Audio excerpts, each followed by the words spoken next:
Tinawag ko kanina ng video kanina para sa oil level control alarm. Eto, kinuha ko na yung diagram.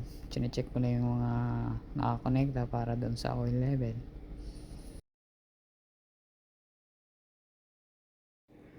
Tapos, pagkakita ko dun sa connector, napansin ko agad na medyo hindi na maganda. Since wala akong pamalit, niremedyo ko lang din muna.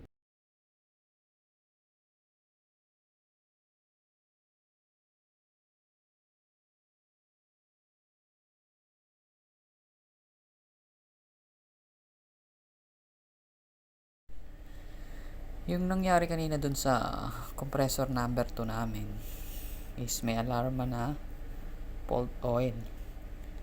So, basa ulit tayo ng diagram para maintindihan natin kung paano nga ba nag-alarma yung fault oil natin. So, kung papansin mo, yung fault oil, mag-activate lang siya once na nag-engage tong 23K3. Pero tong 23K3 mag-activate pag nag-close tong si 23K2. Si 23K2 is timer. Pero si timer nakakonekta pa sa 24K1 at ang sabi sa page 24.6. So tayo ay nasa page 23. Punta tayong 24. Tapos yung 24K1 daw.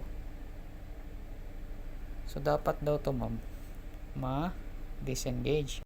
Ma-disengage to, ma-deactivate pag nagkaroon ng problema dito sa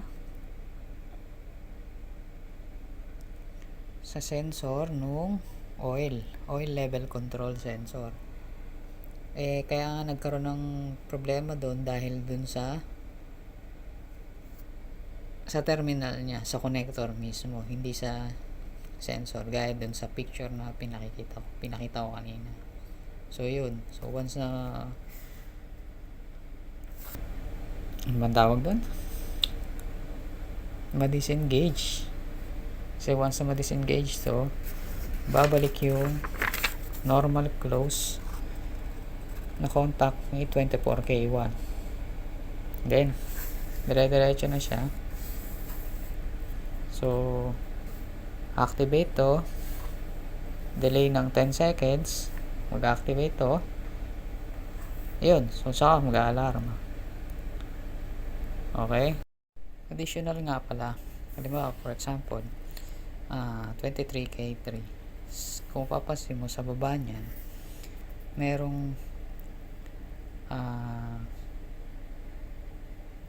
nakalagay na mga connections or yung terminal niya, tapos corresponding na kung ano yung state niya. For example, dito sa connection 13-14, meron daw na normal open, tapos nasa 0.6. Etong 0.6, 23K3 nasa 0.6 daw.